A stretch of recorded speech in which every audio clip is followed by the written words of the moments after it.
موضوع صحافت ہے طلباء مدارس میں احساس کمتری کے اسباب و علاج۔ بغیر کسی تمہید و تکلم کے میں اپنے موضوع کی طرف رواں دوا ہوتا ہوں۔ طلباء مدارس میں احساس کمتری کے اسباب کیا ہیں؟ اس کے مختلف اسباب ہو سکتے ہیں، لیکن طلباء مدارس کے ناکامی اور احساس کمتری کے پیچھے اگر ماضی، حال اور مستقبل کو نچوڑا جائے تو بنیادی 5 اسباب نظر آئیں گے۔ نمبر 1، تعلیم کو بغیر کسی مقصد و ہدف کے حاصل کرنا۔ ایک دن استاد محترم نے ہر ایک طالب سے یہ سوال کیا کہ آپ تعلیم حاصل کرنے کے بعد کیا کریں گے؟ تو بعض طلباء نے یہ کہا کہ ہمیں معلوم نہیں، اور بعض نے کچھ توقف کے بعد کپ کپاتی ہوئی آواز میں جواب دیا۔ مجموعی طور پر نتیجہ یہ نکلا کہ تمام لوگ بغیر کسی مقصد کے تعلیم حاصل کر رہے ہیں۔ طلباء مدارس جو بغیر کسی منزل و مقصود کے سفر کو جاری کر رکھا ہے، اس میں غلطی کس کی ہے؟ میں تو یہی کہوں گا کہ ماں باپ اور ماں باپ نما اساتذہ اکرام کی ہے، کیونکہ ما من مولود یولد علی الفطرہ فابواہ یہودانہ او ینصرانہ او یمجسانہ۔ رواہ البخاری و مسلم کے تحت ماں باپ کو چاہیے کہ دینی تعلیم کے ساتھ ہی ساتھ بہترین مقصود، سوچ و فکر، افکار و خیالات، شور و نظر سے ارتقا کریں، کیونکہ یہی وجہ ہے کہ حضرت عبداللہ ابن عباس نے 30 سال کی عمر میں اپنے زمانے کے بڑا عالم قرار پائے۔ نمبر 2، والدین اور طلباء اور اساتذہ کی تنقید کرنا۔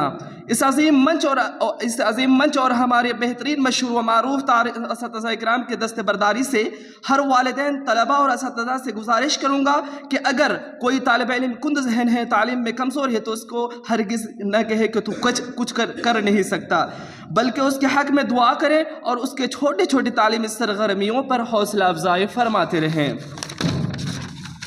نمبر 3، طلباء تعلیم میں کمزور ہونا۔ جو طلباء تعلیم میں کمزور ہوتے ہیں، ان کو یہ چاہیے کہ اپنے اس کمزوری کی وجہ سے مایوس نہ ہو، بلکہ وہ اپنے ایک ہدف متعین کریں اور جہد و تسلسل کے ساتھ آگے بڑھتے رہیں۔ باذن اللہ آپ ایک دن روشن شاہر اور بلندی کے اوج ثریا پر فائز ہو جائیں گے۔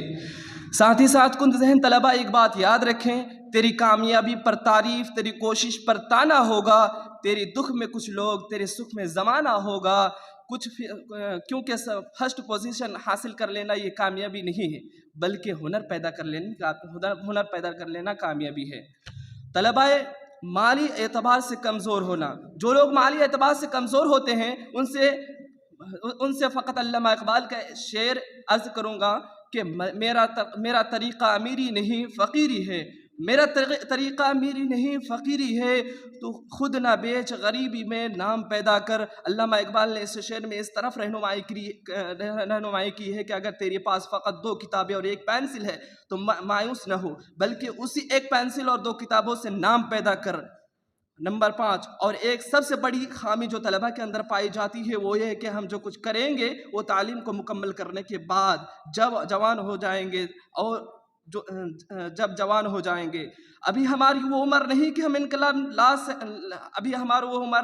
انقلاب لا سکے۔ یاد رکھیں، انقلاب تدریجی طور پر آتا ہے، نہ کہ بگ بینگ کی طرح۔ ہمارے سامنے متعدد مثالیں ہیں کہ لوگوں نے بہت ہی کم عمر میں اپنے مقصد کو پا لیا۔ مثلا مارک زکربرگ نے زمانہ طالب علمی ہی میں 17 سے 20 سال کی عمر میں پورے آب و تاب کے ساتھ فیس بک کو لانچ کیا۔ لیری پیج نے 20 سال سے 25 سال کی عمر میں دنیا والوں کو گوگل دے دیا۔ اسی طرح جاوید کریم اور اسٹوجن کے 20 سال کی عمر میں دنیا والوں کو یوٹیوب دے دیتے ہیں۔ یہی لوگ اس بات کو بتا رہے ہیں کہ جہد و تسلسل ہو تو زندگی کسی بھی عمر میں کامیابی حاصل کر سکتا ہے۔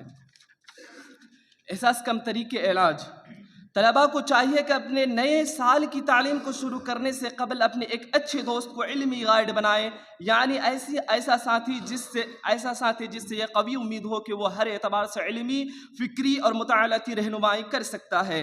نمبر 2، آپ اپنا ایک گول ہدف بنائیں کہ تعلیم حاصل کرنے کے بعد میدان عمل میں آپ کو کرنا کیا ہے۔ مثلا مقرر، محرر، صحافی، وکیل، ڈاکٹر وغیرہ ذالک بننا ہے۔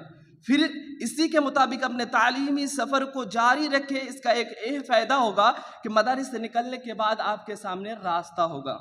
نمبر 3، جب آپ اپنا نصیب العین متعین کر لیں تو اب آپ کا جو ہدف ہے اس میدان میں جوہر شناس شخصیات کی زندگی کا گہرائی سے مطالعہ کریں، کیونکہ کریں کہ کون سی چیزیں ہیں جو ان کی زندگی میں مؤثر ثابت ہوئی. معلوم چل جانے کے بعد اپنی زندگی کی عادت و اطوار، علمی مشغولیت اور فکری نقطۂ نظر کو ان کی زندگی کے حوالے کر دیں. نمبر 4، درسیاتی کتب کے علاوہ خارجی کتب کو بھی پڑھنا ہے اور مزید حالات حاضرہ اور موجودہ سیاسی و سماجی حالات کو سمجھنے کے لیے اخبار و رسائل کو بھی پڑھنا ہے. نمبر 5، سوشل میڈیا کو تفنن طبع کی شوخی کا موضوع بنانے کے بجائے اپنے فائدے کے لیے استعمال کرنا ہے. نمبر 6، ہمیں ساتھیوں کو اپنے ساتھ لے کر آگے بڑھنا ہے اور ان کو گری ہوئی نظروں سے دیکھنے کے بجائے ان کے ہر اعتبار سے مدد کرنا ہے اور ان کے چھوٹے چھوٹے علمی سرگرمیوں پر حوصلہ افزائی کرنی ہے. یہ احساس کمتری کا علاج ہے. جب ہم اس پر نکھر جائیں گے، اس پر اپنے عمل پیرا ہو جائیں گے، اپنی زندگی کو عمل پیرا بنا لیں گے، تو انشاءاللہ ہماری زندگی احساس کمتری سے، تجلی سے روشن شاہر اور بلندی کے اوج ثریا پر فائز، اللہ تعالیٰ روشن شاہر اور بلندی کے اوج ثریا پر فائز کریں گے. یہیں سے میں اپنے صحافت کو ختم کرتا ہوں. وما علینا الا البلاغ.